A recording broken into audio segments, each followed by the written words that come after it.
Part 1. The Floor That Shouldn't Exist. Hello. My name is Detective Alex Morgan, and I've been working homicide and missing persons cases for the Metropolitan Police Department for 12 years. I've investigated murders in locked rooms, tracked serial killers through digital footprints, and solved cases that seemed impossible at first glance.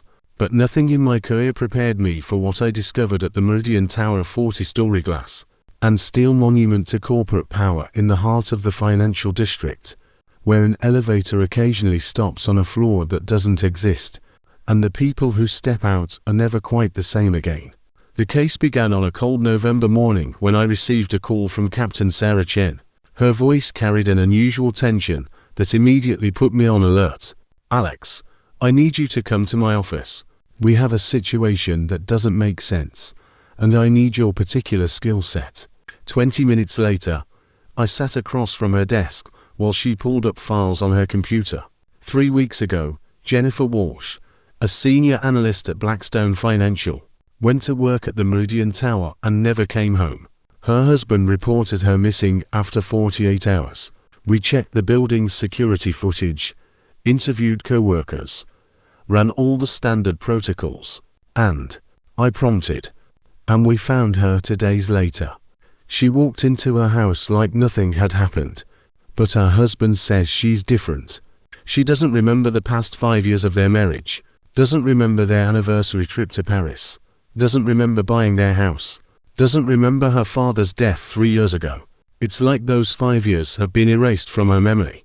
I frowned. Amnesia, head trauma, psychological break. That's what we thought initially. But here's where it gets strange. Jennifer isn't the only one.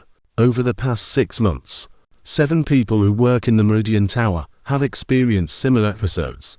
They disappear for a few days, then return with gaps in their memories, and all of them report the same thing. Before their disappearance, they took an elevator that stopped on the 13th floor. What's on the 13th floor?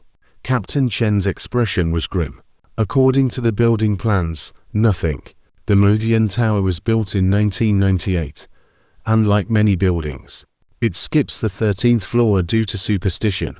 The elevator goes from 12 to 14, but multiple witnesses claim they've seen the elevator display show 13, and the doors have opened to reveal a floor that shouldn't exist. I sat back, processing this information. Missing time, memory loss, and an impossible floor. It sounded like something out of a science fiction movie, not a legitimate police case. You're sure these witnesses are credible? No drugs, no mental health issues. I thought the same thing, but these are successful professionals, lawyers, accountants, financial analysts. No history of substance abuse or psychiatric problems. And their stories are remarkably consistent. The elevator stops unexpectedly, displays 13. The doors open to show a corridor that looks different from the rest of the building, and they feel compelled to step out. Compelled. That's the word they all use. Like something was drawing them out of the elevator, overriding their rational thoughts. And when they return days later, they have no memory of where they've been or what happened to them. But they're changed, emotionally flat, unable to recall specific periods of their past, sometimes with different skills or knowledge they didn't have before. I leaned forward, my investigator instincts fully engaged.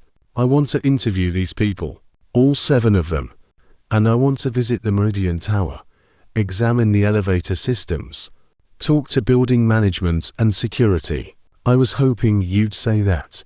But Alex, be careful. Whatever is happening in that building, it's beyond anything we've encountered before.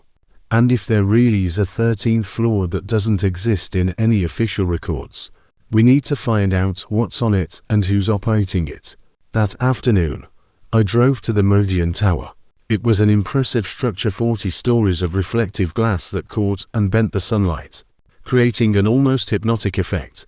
The lobby was all marble and chrome, with expensive art installations and a security desk manned by professional guards in crisp uniforms. I showed my badge to the head of security, a former military man named Marcus Webb. "Detective Morgan, I'm investigating some incidents involving your building. I need access to your security footage and elevator maintenance records. Webb's expression became guarded. What kind of incidents? Missing persons cases. People who work here have reported unusual experiences with the elevators. Specifically, an elevator that stops on a floor that doesn't exist. I watched his reaction carefully. A flicker of recognition crossed his face before he could suppress it. He knew something. Detective, the Meridian Tower has state-of-the-art security and maintenance systems. Our elevators are inspected monthly and have never shown any malfunctions or anomalies. If people are claiming to see impossible flaws, I'd suggest psychological evaluation rather than building inspection. Nevertheless, I have authorization to review your systems. I handed him a warrant that Captain Chen had expedited through a judge that morning. I'll need access to all security camera footage from the past 6 months, maintenance logs for all elevator systems, and a list of all companies and individuals who have access to restricted areas of the building. Webb's jaw tightened, but he nodded. I'll have my team pull the files, but Detective, I think you're wasting your time. There's nothing unusual about this building. He was lying. I could tell from his body language, the way his eyes shifted, the slight tension in his shoulders. Marcus Webb knew about the 13th floor, and he was actively trying to cover it up. I spent the next 4 hours in the security office, reviewing footage from dozens of cameras positioned throughout the building. Most of it was routine employees arriving and leaving, deliveries being made, maintenance crews doing their work. But then I found something that made my pulse quicken. 3 weeks ago, at 11:47 p.m., the camera monitoring the elevator bank on the 23rd floor showed Jennifer Walsh waiting for an elevator. She was the last person in the office, carrying her briefcase and phone. The elevator arrived, and she stepped inside. The display above the elevator doors showed it descending 23, 22, 21, 20, 19, 18, 17, 16, 15, 14, and then the numbers stopped. The elevator froze for exactly 33 seconds, showing floor 14. And then the display went dark. When the camera feed resumed 34 seconds later, the elevator display showed it had reached the ground floor. But when the doors opened, Jennifer Walsh didn't step out. The elevator was empty. I rewound and watched again. She'd entered on the 23rd floor. The elevator had descended, experienced a 33-second anomaly, and then arrived empty at the ground floor. Where had Jennifer Walsh gone? I checked the camera feeds from other floors during that time period. No emergency stops, no footage of her exiting on any floor. She had simply vanished inside the elevator. Mr. Webb, I called out. I need the maintenance logs for elevator number 7 on November 3rd, around 11:47 p.m. He brought up the digital records. System shows normal operation. No malfunctions, no emergency stops, no unusual activity reported. Then explain this. I showed him the footage of Jennifer's disappearance. His face paled slightly. That must be a glitch in the camera system. Some kind of digital artifact.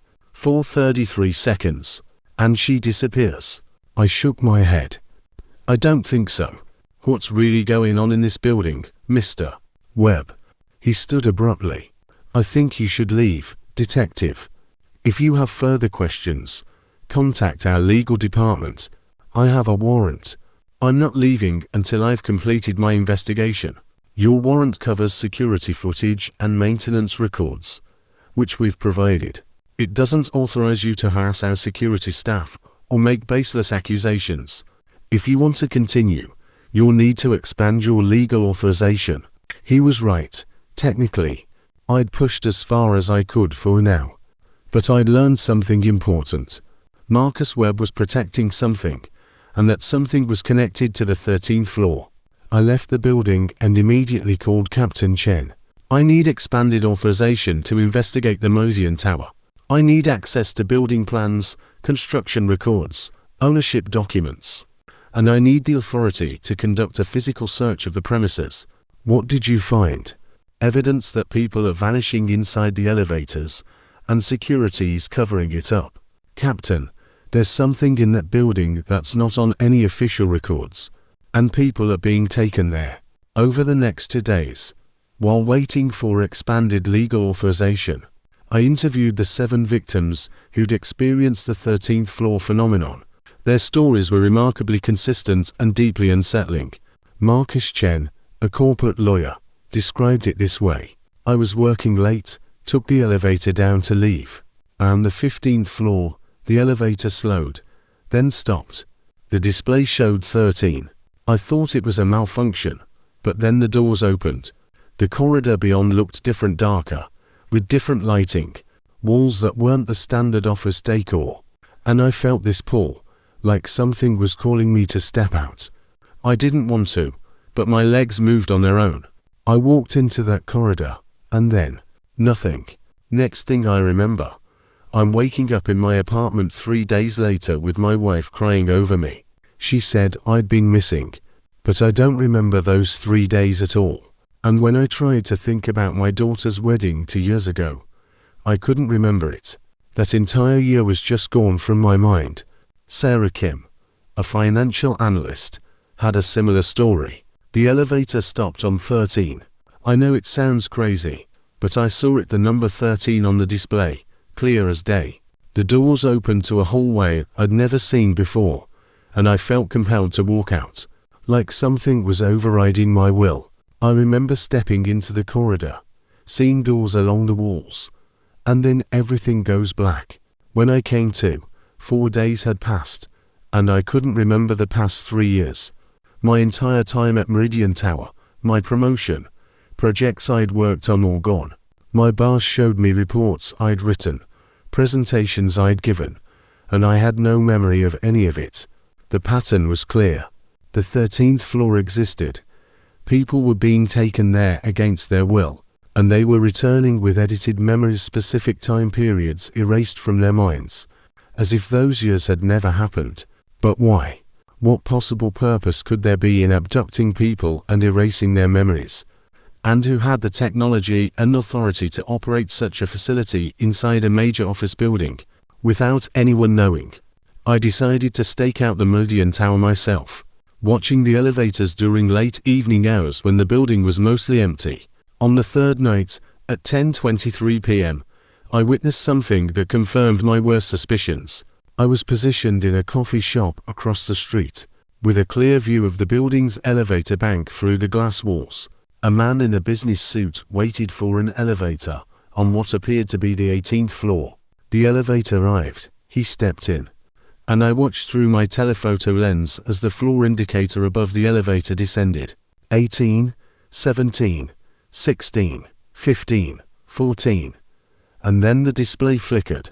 For exactly 33 seconds, the numbers scrambled and glitched. When they stabilized, the elevator was on the ground floor, and when the doors opened, the man didn't emerge. I grabbed my phone and called the security desk, identifying myself as a detective and demanding they review their cameras. "Check elevator 4, ground floor, right now. Tell me if anyone exits." After a tense minute, the security guard came back on. "No, sir. The elevator is empty." Must have been a false call. But I had watched that man enter. He hadn't gotten off on any floor I'd been watching continuously, which meant he'd been taken somewhere between the 18th floor and the ground floor, taken to a place that didn't officially exist, the 13th floor. The next morning, my expanded warrant came through. I assembled a team, Captain Chen, full uniformed officers, and to technical specialists who could analyze the building's elevator systems and electronic infrastructure.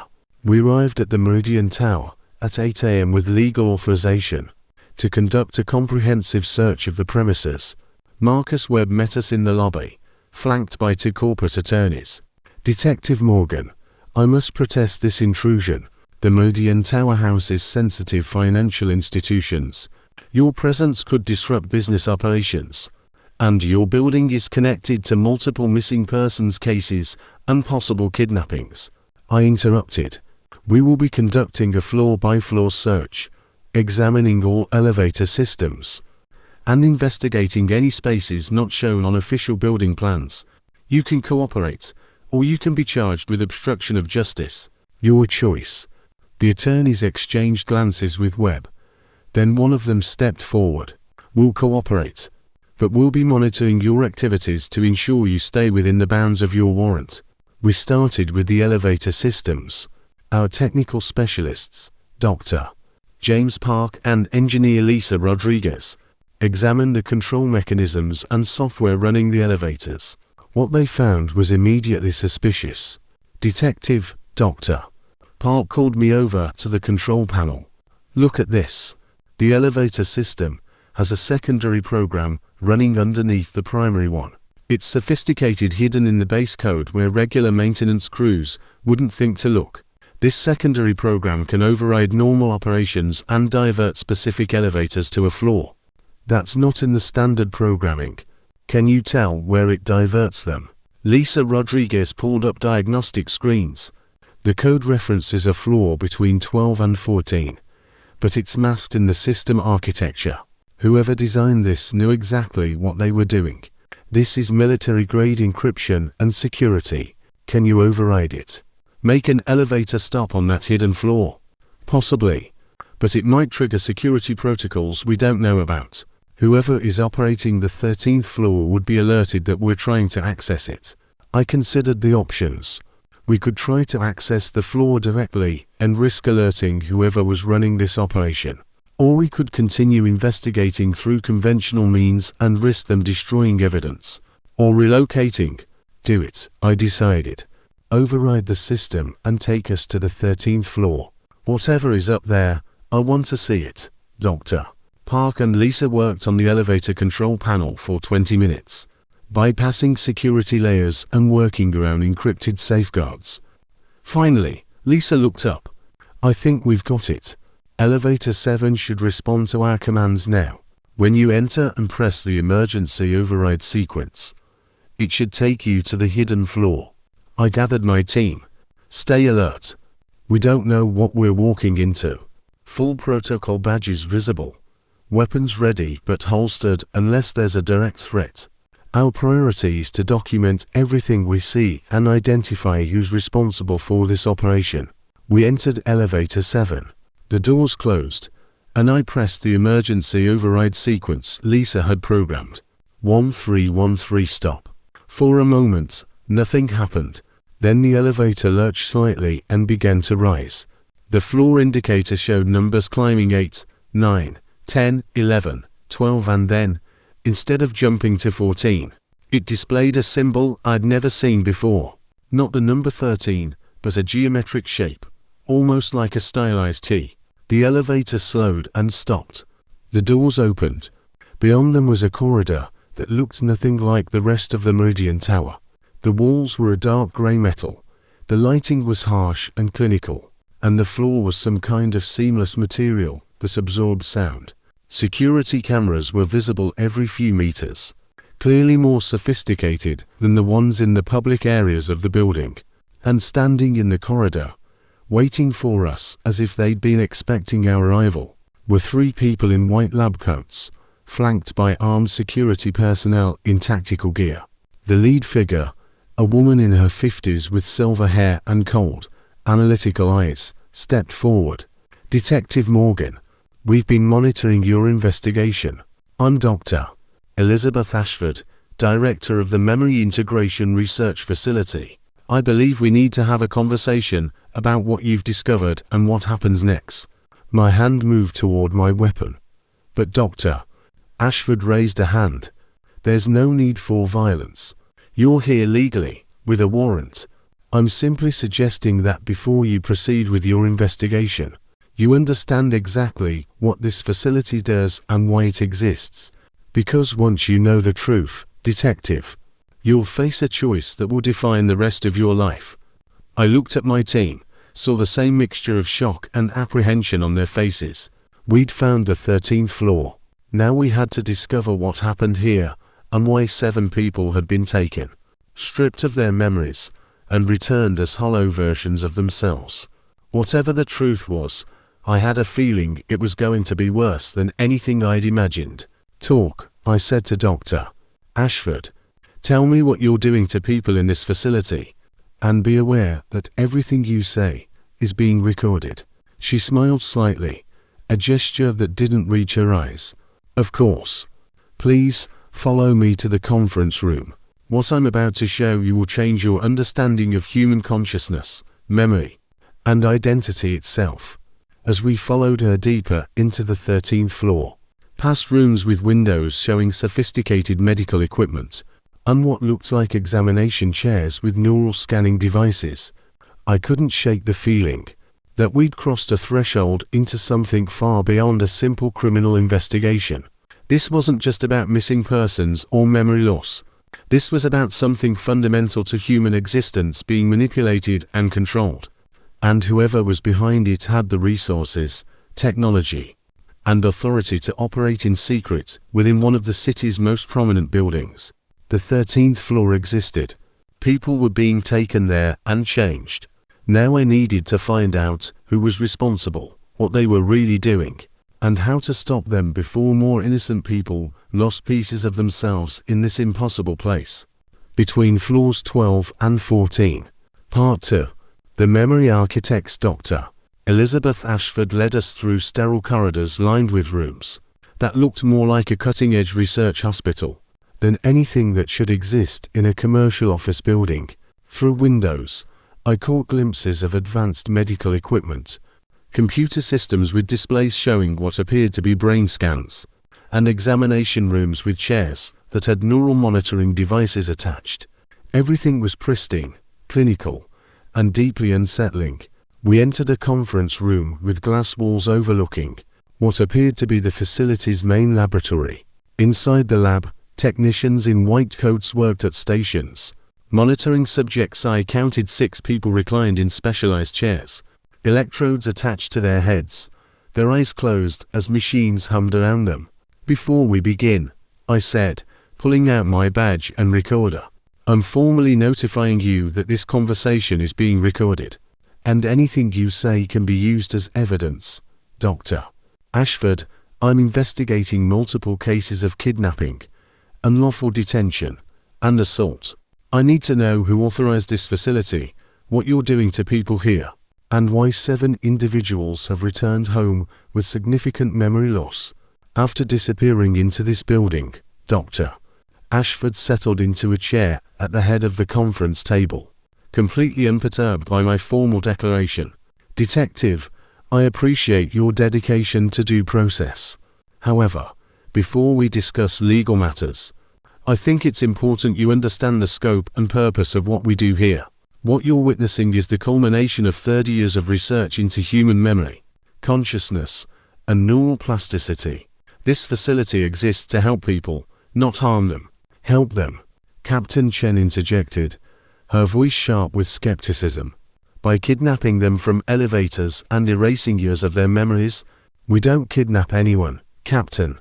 Everyone who enters this facility does so voluntarily, though their conscious minds may not initially remember making that choice. Dr. Ashford activated a display screen on the wall, showing what looked like authorization forms with digital signatures. Every individual who has undergone treatment here signed extensive consent forms, though those memories are typically among those we help them relinquish. I studied the documents on the screen. They appeared legitimate, detailed legal waivers discussing experimental memory modification therapy, voluntary neural editing procedures, and permanent alteration of autobiographical recall. Jennifer Walsh's signature was on one. So was Marcus Chen's and Sarah Kim's. You're claiming these people voluntarily agreed to have their memories erased? I said. That's impossible. Why would anyone choose that? Dr. Ashford's expression softened slightly, showing something that might have been sympathy. Detective, how much do you know about traumatic memory and its effects on human psychology? PTSD, severe depression, anxiety disorders, intrusive thoughts that make normal life impossible. We've known for decades that many psychological problems stem from memory's traumatic events, that the brain keeps reliving painful experiences that shape negative thought patterns, regrets and mistakes that haunt people for years.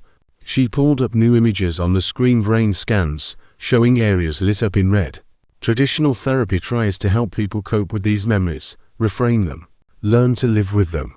But what if we could do better? What if we could actually remove the specific memories that cause suffering, while leaving the person's fundamental identity intact? Dr. Park, one of our technical specialists, leaned forward with interest despite himself.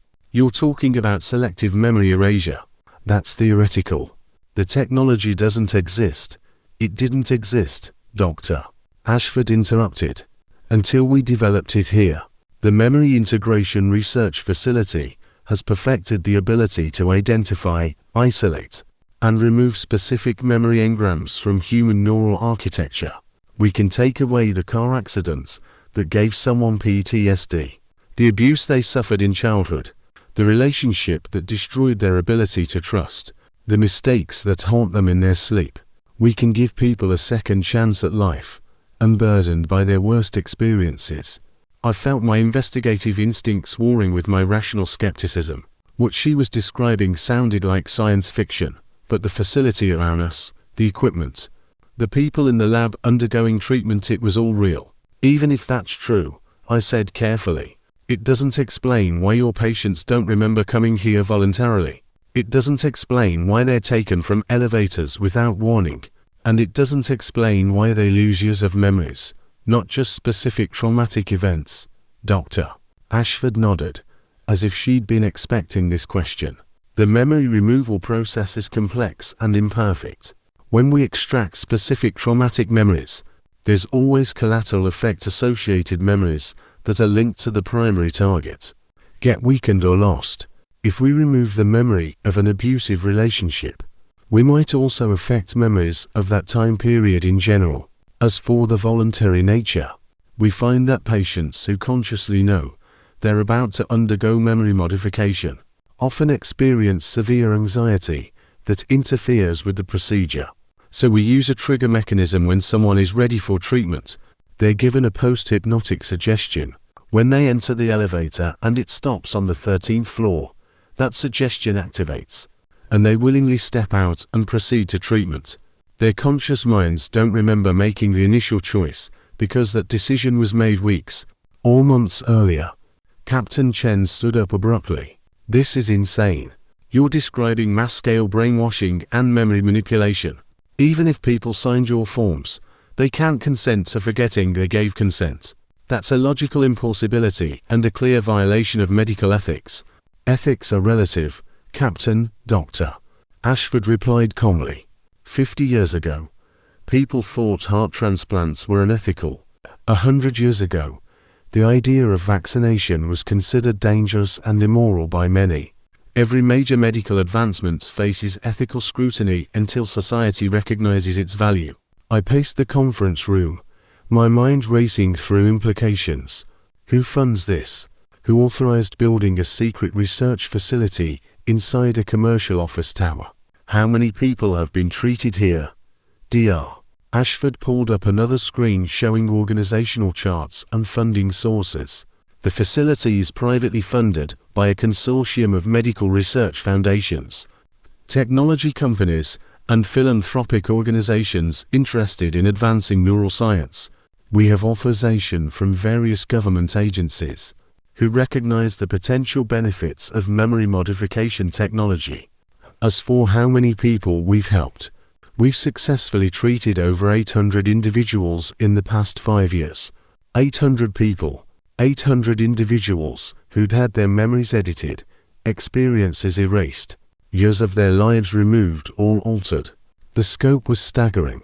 I want to see the treatment process, I demanded. If this is all legitimate medical research helping people, show me exactly what happens when someone voluntarily walks off that elevator. Dr.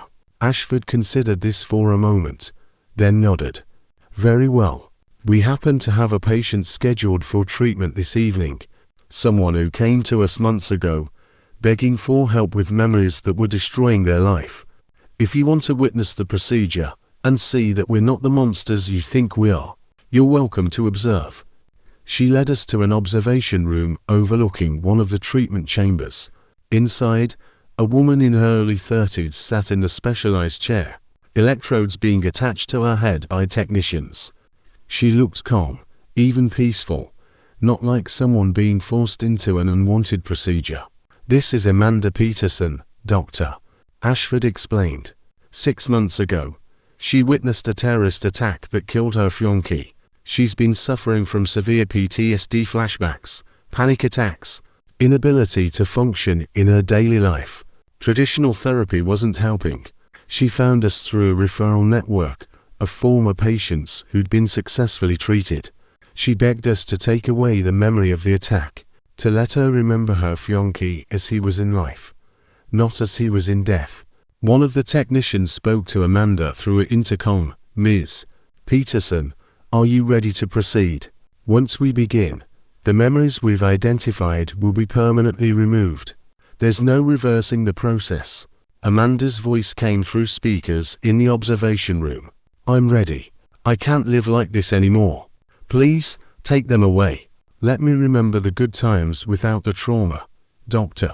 Ashford activated controls at a nearby console. The process takes approximately 45 minutes. We use targeted electromagnetic stimulation, combined with pharmaceutical intervention, to disrupt the specific neural pathways where traumatic memories are stored. The patient remains conscious throughout, though they enter a dissociative state. Watch. Through the window, I watched as the machines around Amanda activated. Her body relaxed, her eyes becoming unfocused. On the monitors around us, brain scans showed activity in specific regions lighting up, then gradually dimming as the procedure progressed. "What you're seeing is the little erasure of memory engrams," Dr. Ashford narrated. "The neurons that fired together to encode her traumatic experiences are being disrupted, their connections severed. When she wakes, she'll remember her fiancé, remember their relationship, but the memory of the attack will be gone, just gone, as if it never happened." I watched in horrified fascination as the procedure continued. This was real. They were actually doing it, reaching into someone's brain and deleting specific memories like files from a computer. "What about the collateral damage?" I asked. "You said other memories get affected." "Yes, that's unavoidable with current technology. Amanda will likely lose some peripheral memories from around that time period, details about the year, people she met, places she went, but the core memories of her life, her identity, her skills and knowledge, all of that remains intact. She'll wake up feeling like herself, just without the burden of trauma." The procedure continued for another 30 minutes. When it concluded, the technicians began removing the electrodes from Amanda's head. She blinked, looked around, and genuinely smiled, something Dr. Ashford said she hadn't been able to do for 6 months. "How do you feel?" a technician asked her. "I feel lighter," Amanda said, her voice filled with wonder. "It's strange. I was thinking about Marcus, about all our plans, and I'm sad he's gone, but I don't feel that crushing weight anymore. That constant replay of something terrible. It's just not there." She couldn't even articulate what had been taken from her. The trauma was so completely removed that she couldn't conceptualize it anymore. "We'll keep her here for observation for a few hours. Then she'll be free to go home," Dr. Ashford said. "In a few days, the post-treatment protocol will activate, and she'll forget that she was ever here. All she'll know is that she went through a difficult time, sought help, and now feels better. No memory of this facility, no memory of the procedure, no cognitive dissonance from knowing part of her life was edited." Captain Chen turned to me, her expression troubled. "Alex, this is wrong. It has to be. You can't just let people erase themselves piece by piece." "But I was thinking about Jennifer Walsh, about how she'd lost 5 years of memories." Dr. Ashford, "You said collateral damage is limited to peripheral memories, but the cases I'm investigating involve people losing years, not just traumatic events." Her expression became guarded. "Most treatments are successful with minimal collateral effects, but sometimes, particularly with complex trauma, or when a patient requests removal of extensive memory periods, the effects can be more pronounced." What do you mean requests removal of extensive memory periods? She hesitated, then pulled up a new patient file. Not everyone comes to us because of trauma. Some come because they want to forget choices they made, relationships they entered, years they consider wasted. We call them voluntary life edits. If someone wants to essentially reset their life to 5 years ago, forget everything that happened since, start over, we can do that. I felt cold realization dawning. That's what Jennifer Walsh did. She voluntarily erased 5 years of her marriage. I can't discuss specific patients without their consent, but theoretically, yes, someone might choose to forget a period of their life they regret, to go back to being who they were before certain events occurred. The implications were staggering. People could just erase years of their lives. Relationships, jobs, experiences, all deleted like they never happened. And the people affected, spouses, children, friends, would be left dealing with someone who didn't remember them at all. This is a disaster waiting to happen, I said. You're letting people unilaterally rewrite their own histories, without considering the impact on others. We require extensive psychological screening, Dr. Ashford defended. We don't perform voluntary life edits lightly. But if someone has decided their life went down a path they can't live with, shouldn't they have the option to course correct? Not by erasing other people from existence in their minds. Jennifer Walsh's husband didn't consent to being forgotten. Her father died, and she was there for the funeral, grieved for him, and now she doesn't remember any of it, because she decided those years were inconvenient. You're letting your emotional reaction cloud your judgment, detective. Yes, there are difficult implications, but consider the alternative: people trapped in lives they find unbearable, suffering through every day because of choices they regret. We're offering them liberation. I turned to Captain Chen. We need to shut this down immediately. Whatever legal authority they claim, this can't continue. But Dr. Ashford's expression turned cold. I don't think you understand the situation, detective. This facility operates with the full knowledge and approval of multiple government agencies. The technology we've developed has implications far beyond therapeutic use. National security agencies are very interested in our ability to modify memories. Imagine being able to debrief intelligence assets and then remove classified information from their minds, or witnesses to sensitive events having their memories edited to protect state secrets, or enemy operatives being captured and having their knowledge extracted then erased. You're working with intelligence agencies. We're working with everyone who recognizes the value of what we can do. And they're not going to let one detective with a warrant shut down a project that's considered vital to national interests. As if on cue, the conference room door opened, and two men in dark suits entered. They had the unmistakable bearing of federal agents, probably FBI, or maybe something more shadowy. Detective Morgan, Captain Chen, one of them said, pulling out credentials. I'm Agent Thomas Miller, Department of Homeland Security. We need you to cease your investigation into this facility immediately. What you've discovered here is classified under national security protocols. Any further inquiry will be considered a violation of federal law. My blood ran cold. They'd been monitoring us, waiting to intervene if we got too close to something they wanted kept secret. You can't classify a criminal operation, Captain Chen protested. These people are kidnapping civilians and performing unauthorized medical experiments. These people are conducting authorized research under proper legal frameworks. Agent Miller interrupted. Every patient treated here has signed consent forms. The facility operates under licenses granted by appropriate medical and research authorities, and the work being done here is considered critical to national security interests. Your investigation ends now. I looked at my team, the uniformed officers, the technical specialists, Captain Chen. They all looked as shocked and angry as I felt. We'd uncovered something massive, something wrong, and now we were being ordered to walk away. I'm not walking away, I said firmly. People have rights. You can't just erase someone's life because they signed a form while under psychological distress or hypnotic influence. Detective, Dr. Ashford said quietly, I respect your principles, But you need to understand this technology exists now. We created it. And whether you approve or not, it's going to be used. The only question is whether it's used openly, with medical ethics and oversight, or whether it goes even further underground, controlled entirely by intelligence agencies with no accountability. Right now, we're the ethical option. Agent Miller stepped forward. You have two choices, Detective Morgan. You can accept that this is beyond your jurisdiction, sign non-disclosure agreements, and return to your normal cases.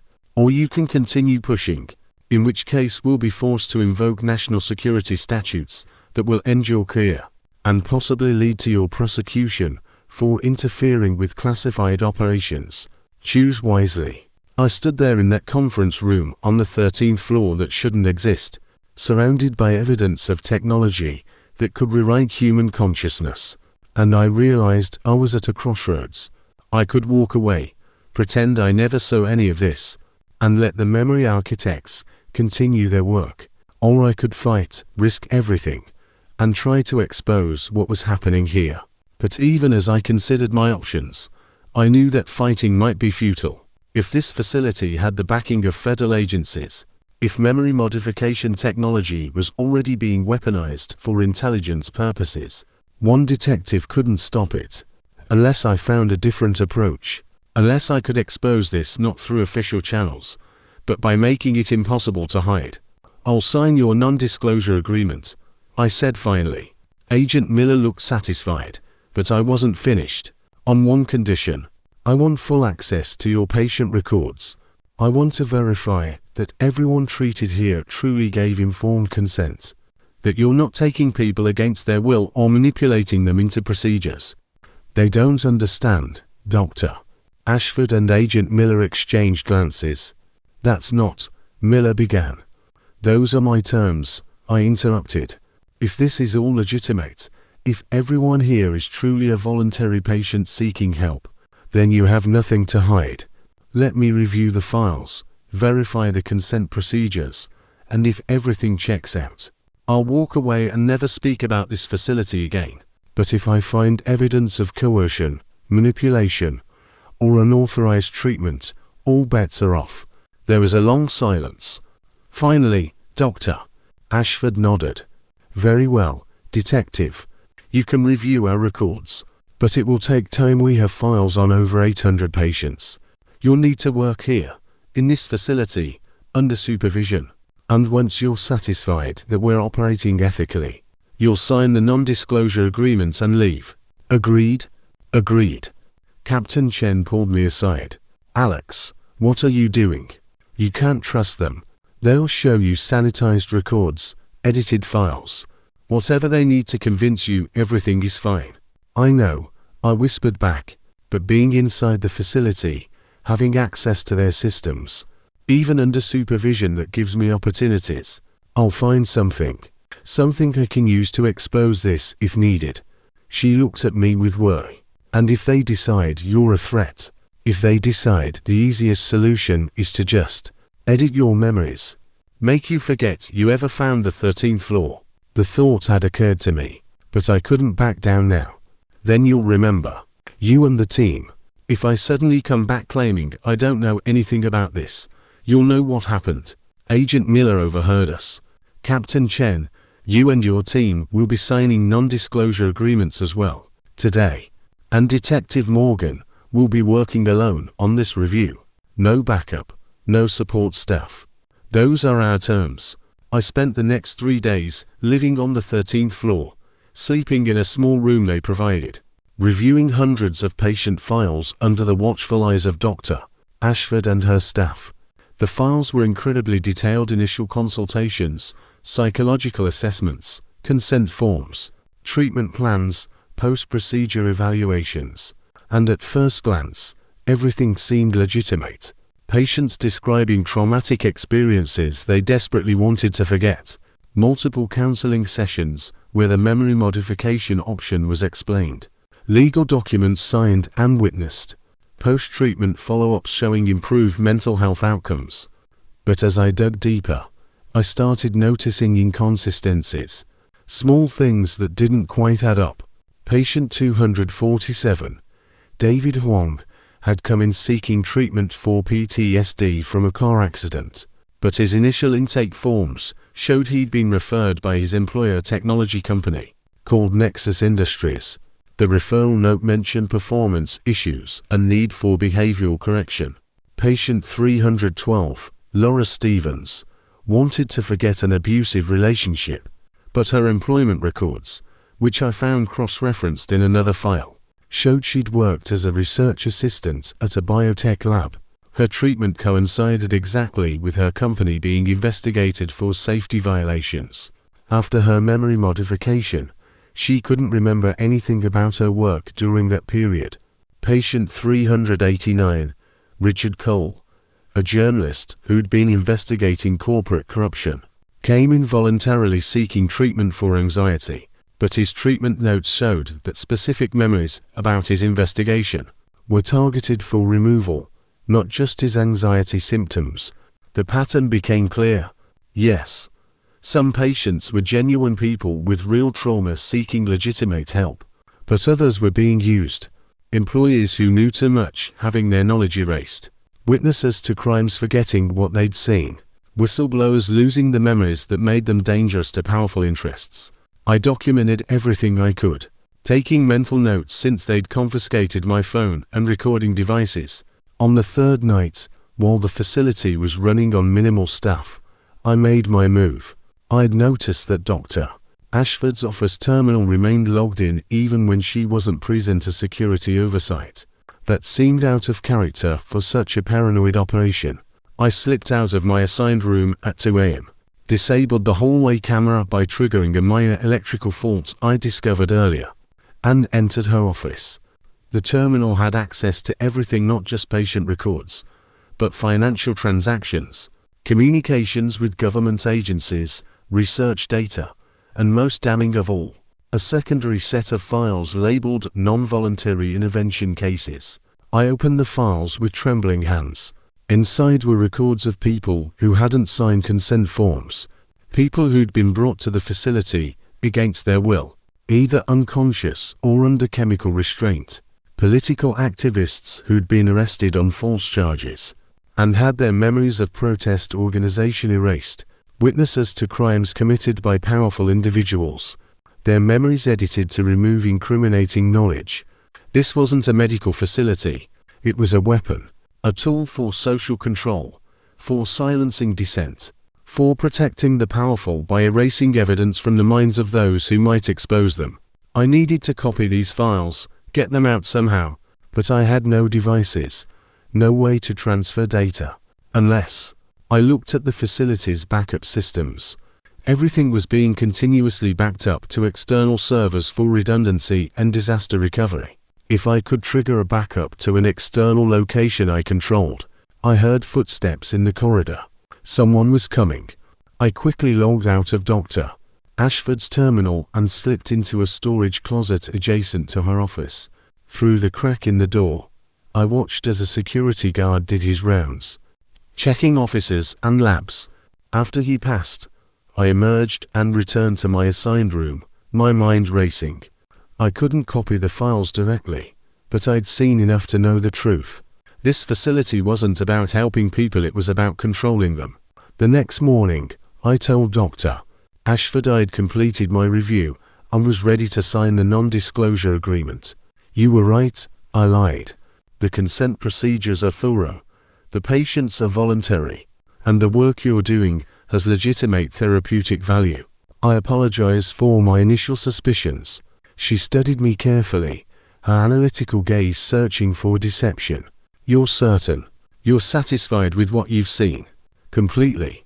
I think what you're doing raises complex ethical questions, but I can't deny that you're helping people. I'll sign your agreement and return to my regular cases. Agent Miller brought the documents.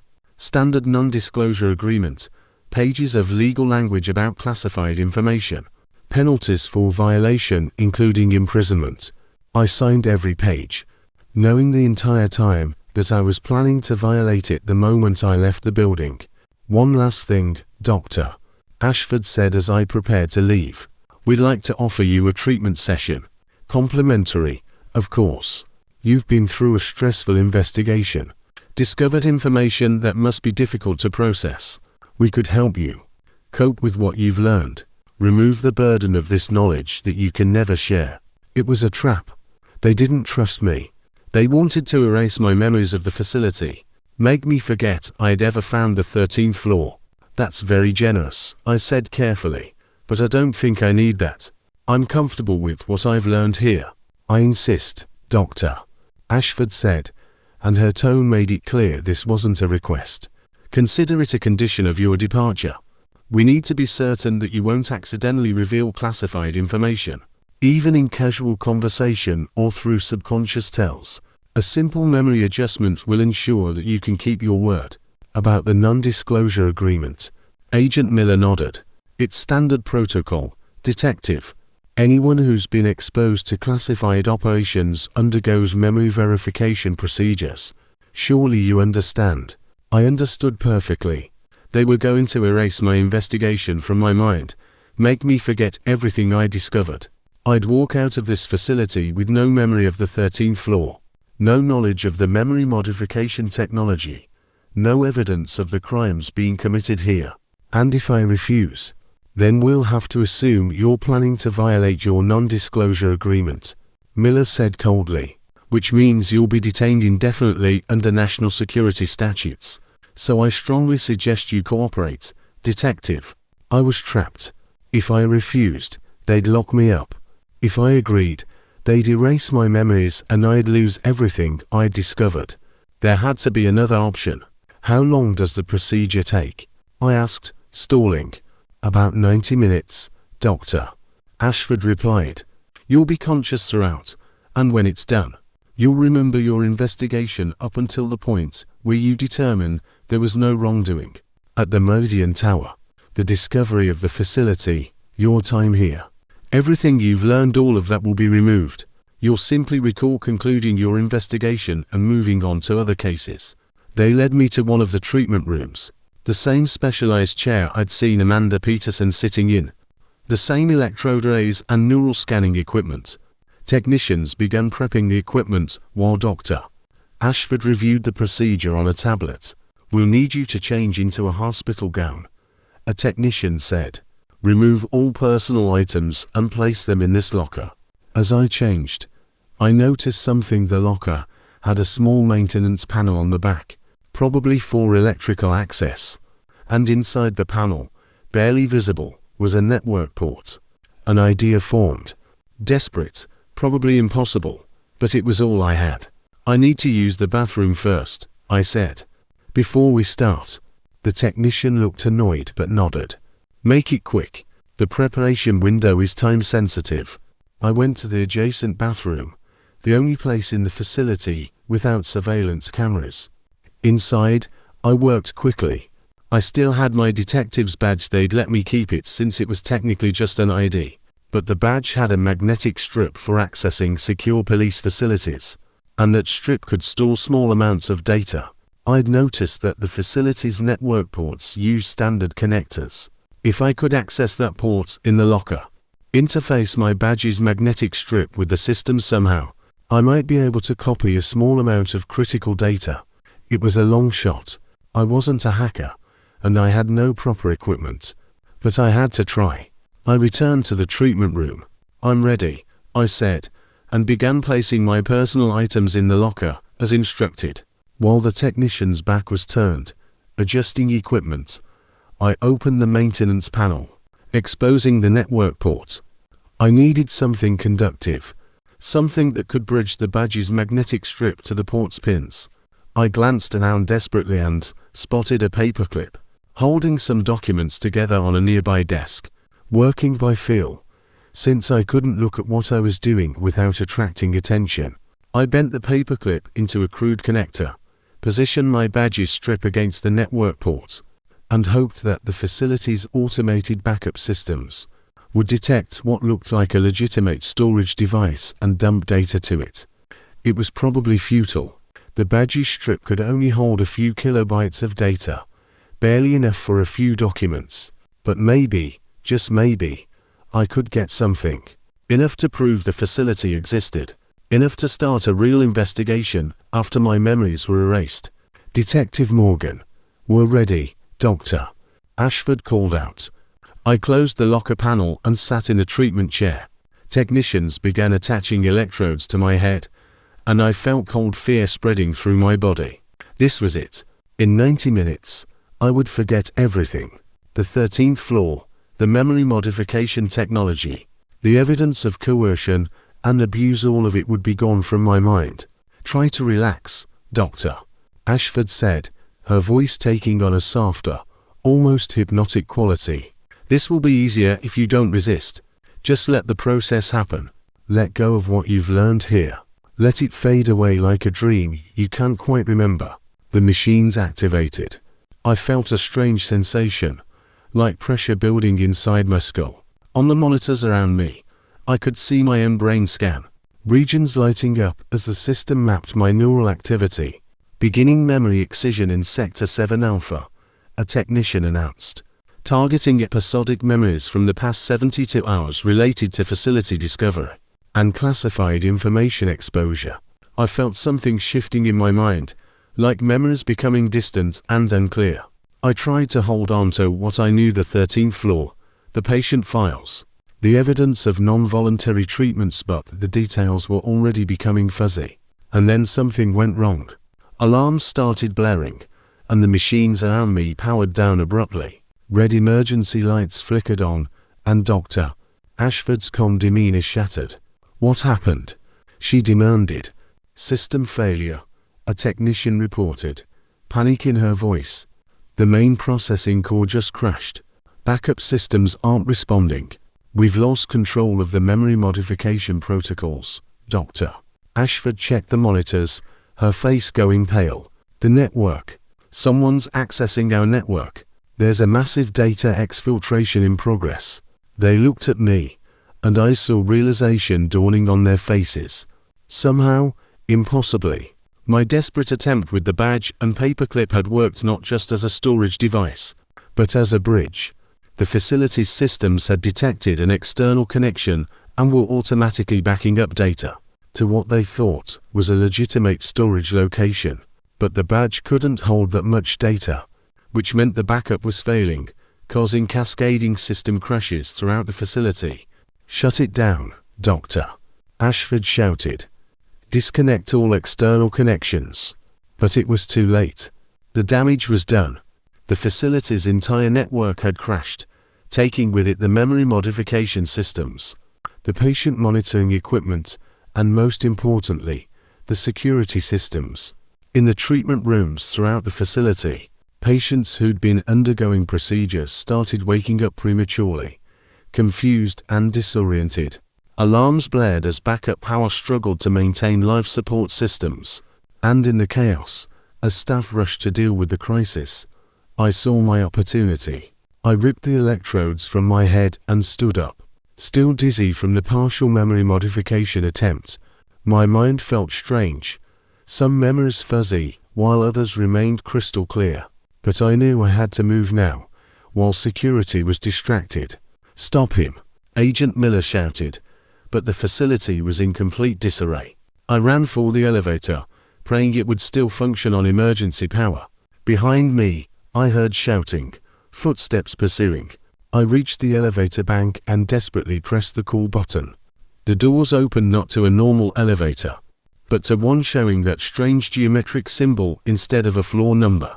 The emergency backup systems were malfunctioning, and the 13th floor's systems were exposing themselves. I jumped inside and pressed the ground floor button repeatedly. The doors closed just as security guards reached the elevator bank. The elevator lurched downward, the display flickering between normal floor numbers and that strange symbol. As I descended, I felt my memory stabilizing. The partial procedure hadn't been completed, which meant I still remembered everything. The facility, the files, the evidence of coercion. They tried to erase me, and instead I'd crashed their entire operation. The elevator reached the ground floor, and I stumbled out into the Meridian Tower's main lobby. The sun was rising, early morning commuters were arriving for work. Everything was normal. As if the 13th floor and its horrors didn't exist just a few stories above their heads. I had to get to Captain Chen. Had to report what had happened. Had to. My phone buzzed. A message from an unknown number. Detective Morgan, check your badge. We uploaded what we could before the crash. Use it wisely. A friend someone inside the facility had helped me. Someone who wanted the truth exposed as much as I did. I ran for my car, my mind racing. I had evidence now, stored somehow on my detective's badge. Evidence of the facility, the illegal treatments, the coercion. But I also had federal agents who would be hunting me, ready to silence me permanently if necessary. This wasn't over. The 13th floor existed, and now that I had exposed it, the people running it would do anything to cover it up. I just had to survive long enough to make sure the truth got out. Part 3. The conspiracy unravels. I drove straight to Captain Chen's house, checking my rearview mirror constantly for signs of pursuit. It was 6:47 a.m., and the city was just waking up. Every car behind me seemed suspicious, every pedestrian a potential agent. The partial memory modification had left me with a splitting headache and occasional moments where my thoughts felt fractured, incomplete.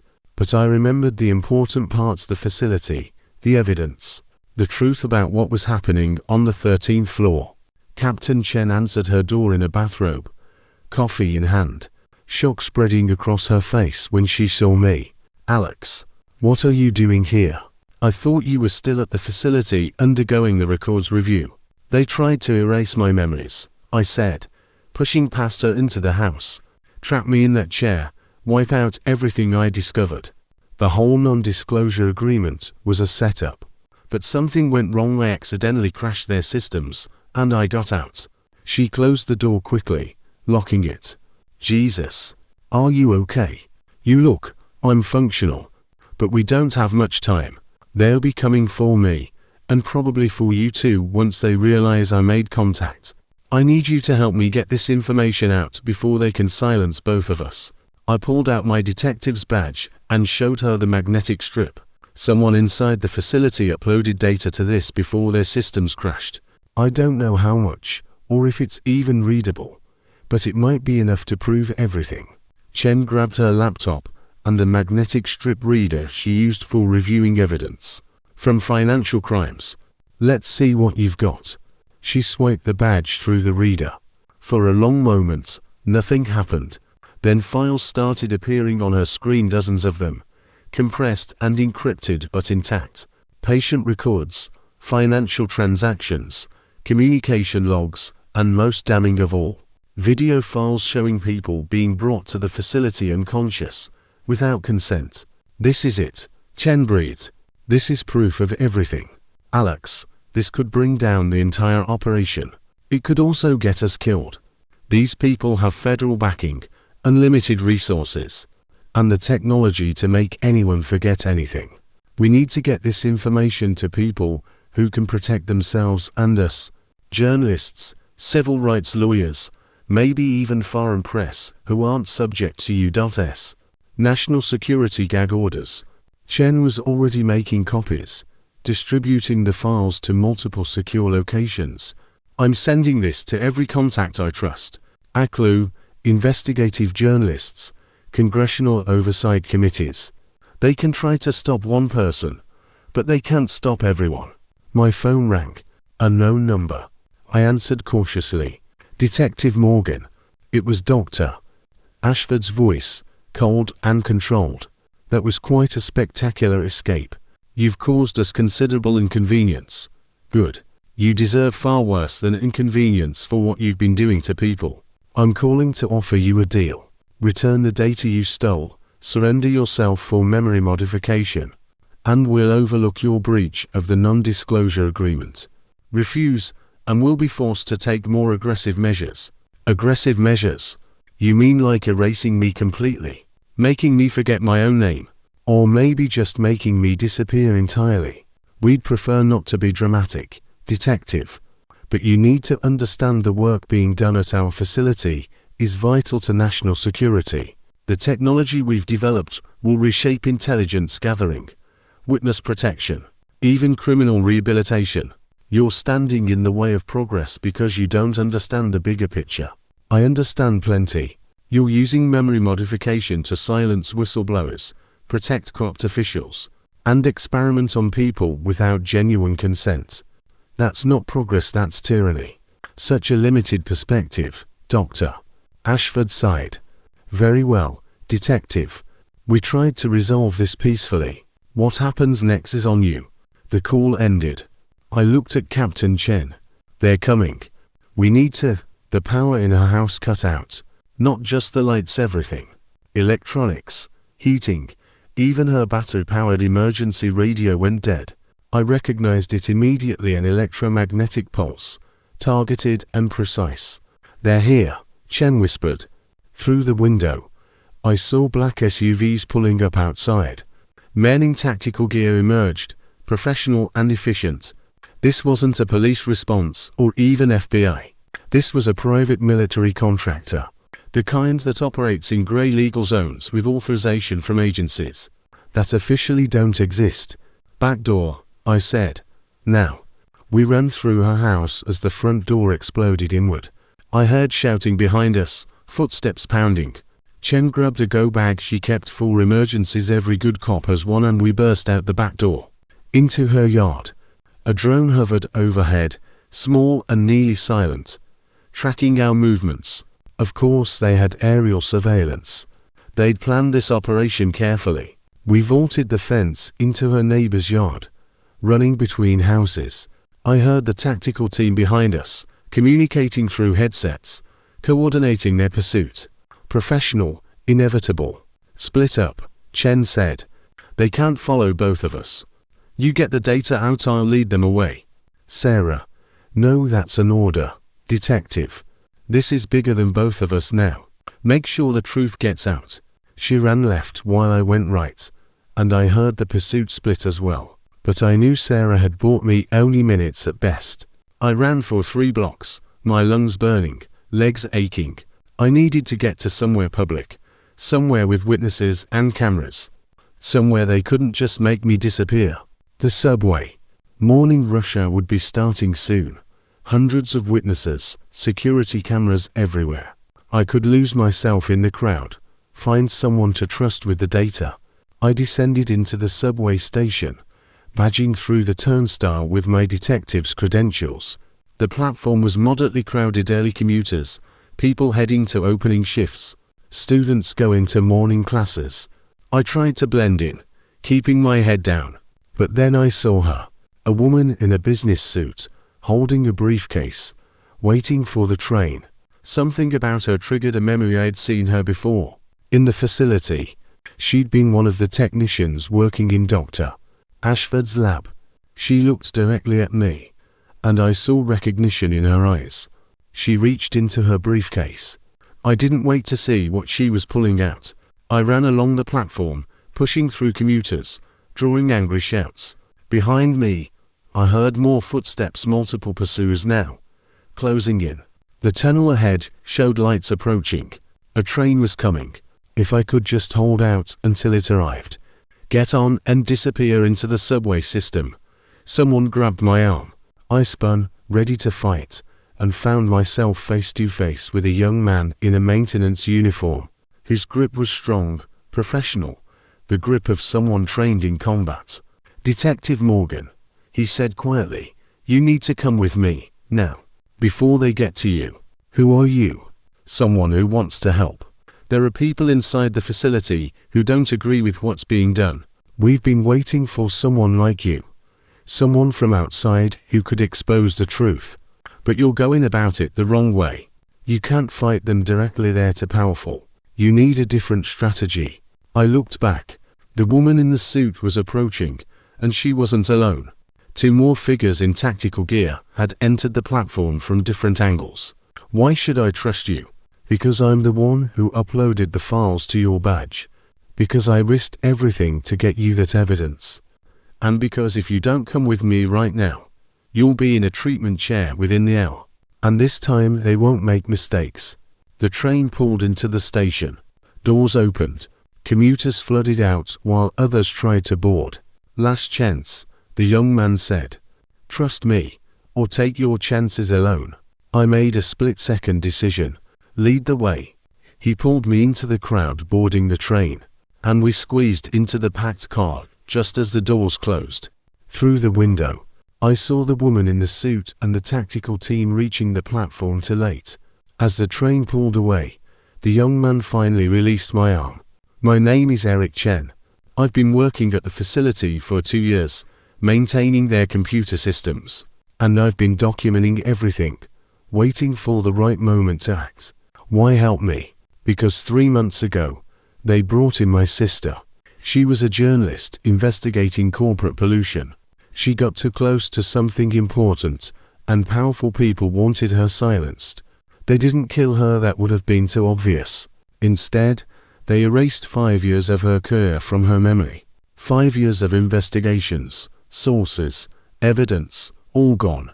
She doesn't even remember becoming a journalist. Just woke up thinking she was still in college, trying to figure out what to do with her life. His voice broke with emotion. I couldn't stop them, but I could start collecting evidence, preparing for the day when someone from outside discovered the facility and had the courage to fight back. You're that person, detective. You're the key to bringing them down. But I'm just one cop. They have federal backing, unlimited resources. They have weaknesses too. The facility's existence depends on secrecy. If enough people know about it, if the public becomes aware of what's being done, even federal agencies can't protect it. The political pressure would be too great. That's why I gave the data to Captain Chen. Had her distribute it to journalists, and that won't work. They'll suppress the story, discredit the sources, invoke national security. You need something bigger, something they can't contain. What are you suggesting? A live broadcast, real-time exposure that can't be stopped or buried. You need to get on television, show the evidence, make it impossible for them to deny or cover up. And I know how to do it. The train continued through the tunnel, and Eric explained his plan. There was a local news station that did live morning broadcasts from their studio in Midtown. If we could get into that studio during a live segment, interrupt the broadcast, and present the evidence before security could stop us, we'd have millions of witnesses. They couldn't erase memories from millions of people. It was desperate and probably suicidal, but it might work. They'll be watching every news station, waiting for exactly this, I pointed out. Not if we create a diversion first. Make them think you're somewhere else. Draw their attention away from the real target. He pulled out a phone, not a smartphone, but an old-fashioned flip phone that couldn't be easily tracked or hacked. I have allies. Other people inside the facility and in other places who want this exposed. We can coordinate a multi-pronged action. While they're chasing false leads, you slip into the studio and go live. It was risky, but I was out of better options. Over the next hour, while moving through the subway system and using payphones to coordinate, Eric's network of allies went into action. Anonymous tips flooded police lines claiming I had been spotted at various locations around the city. Social media posts with my photo appeared, allegedly showing me at different places. Each false sighting drew tactical teams away from the real target. Meanwhile, Eric had contacted a sympathetic producer at the news station, someone whose brother had been treated at the facility and come back a different person. She agreed to help us, to create an opportunity for me to get on air. At 9:47 a.m., during the height of the morning news broadcast, I walked into Channel 7's studio dressed in a borrowed maintenance uniform. The producer had arranged for an urgent technical issue that required immediate attention, giving me access to the studio floor. The anchors were mid-segment, discussing local politics, completely unaware of what was about to happen. I walked onto the set, and before security could react, I was on camera, holding up my detective's badge. My name is Detective Alex Morgan, and I'm about to expose a government conspiracy that affects thousands of innocent people. The anchors froze. The director screamed cut to commercial, but the producer overrode him, keeping me on air. In the Modian Tower, in the heart of our city, There's a secret facility on a floor that doesn't officially exist. The 13th floor. There, people are being subjected to memory modification technology without genuine consent. Their memories are being erased, their identities altered, their lives rewritten to benefit powerful interests. I held up a drive the data from my badge, copied and ready to display. I have evidence. Patient records, videos, financial documents, all proving that this facility exists and what it's doing. I'm releasing this information publicly, right now, so that everyone can see the truth. The producer began displaying files on the screen: patient forms, surveillance footage from inside the facility, communications between Dr. Ashford and federal agencies. Everything I'd managed to retrieve, broadcast live to hundreds of thousands of viewers. These people in suits running toward the camera right now. I continued as security rushed onto the set. They're going to try to stop this broadcast, discredit me, claim this is all a hoax or national security matter. But you can see the evidence for yourselves. The 13th floor exists. Memory modification technology is real, and it's being used to control people, to silence whistleblowers, to protect corruption. Hands grabbed me, pulling me away from the camera, but I kept talking. Research the Meridian Tower. Demand answers from your elected officials. Don't let them bury this. The 13th floor has to be. They dragged me off the set, and the feed cut to confused anchors trying to make sense of what had just happened. But it was done. Millions of people had seen the evidence. The secret was out. In the security office where they detained me, I watched the aftermath unfold on television. Within minutes, social media exploded with discussion about the broadcast. News websites posted articles. The Meridian Tower was surrounded by news vans and curious onlookers. Police were being called to investigate. Agent Miller arrived 30 minutes later, his face dark with fury. "You've made a catastrophic mistake, Detective Morgan. You've compromised national security, violated your non-disclosure agreement, and exposed classified operations. You'll be prosecuted to the fullest extent of the law." "Good luck with that," I replied. Hard to prosecute someone when millions of people just saw the evidence on live television. "Your secret facility isn't secret anymore." Dr. Ashford appeared behind him, looking shaken for the first time since I'd met her. "You've destroyed years of research, Detective. The potential benefits of memory modification technology were outweighed by the abuses." I interrupted. "Maybe if you'd actually limited yourself to helping trauma victims, instead of weaponizing the technology for political control, things would be different. But you didn't. You chose to serve power instead of people. And now everyone knows." She looked at me with something almost like respect. "You've won this battle, Detective. But the technology exists now. We've opened Pandora's box. Whether our facility continues or not, memory modification will be used. If not by us, then by others with less ethical oversight. You might have destroyed our operation, but you haven't stopped what's coming." She was probably right. But I had done what I could. Exposed the truth. Given people knowledge so they could protect themselves and demand accountability. Over the following days, as I was questioned by various authorities and the investigation into the facility expanded, the full scope of what had been happening became clear. The 13th floor had been operating for 7 years, treating over 1,000 people, with roughly 40% of those cases involving coercion or manipulation, rather than genuine consent. Dr. Ashford, Agent Miller, and 12 other facility personnel were arrested and charged with multiple crimes, though their trials would likely be delayed 4 years, as lawyers argued over classified information and national security implications. Captain Chen was cleared of any wrongdoing and commended for her role in distributing the evidence. Eric Chen and the other whistleblowers inside the facility received immunity in exchange for their testimony. And me.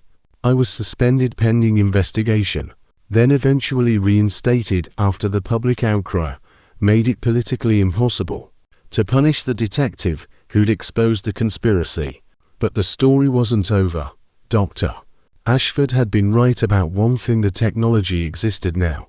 and knowledge of it was spreading. Other countries would develop their own versions. Private companies would seek ways to commercialize it. The genie was out of the bottle. The 13th floor of the Meridian Tower was sealed and dismantled, its equipment destroyed, its records seized as evidence. The building's elevators were reprogrammed, the secret floor removed from their systems permanently. But sometimes, late at night, security guards still report seeing the elevator display flicker and show a strange geometric symbol. Passengers occasionally claim the elevator slows between floors 12 and 14, as if something is still there, still pulling at them, trying to draw them into a place that no longer exists. The 13th floor is gone, but what it represented, humanity's power to rewrite consciousness itself, that remains. And the question of how we'll use that power, whether we'll repeat the mistakes made in that secret facility or find a better path, remains unanswered. I still carry my detective's badge, the one that held the evidence that brought down the facility. Sometimes I look at it and wonder what other secrets are hidden in plain sight. What other impossible flaws exist in buildings we pass every day without knowing. The truth is out there. We just have to be willing to look for it, even when the elevator stops on a floor that shouldn't exist. Part 4. The Aftermath and New Threats. 3 months after the facility was exposed, I sat in a congressional hearing room, giving testimony about everything I discovered. The room was packed with journalists, civil rights advocates, and furious citizens demanding answers.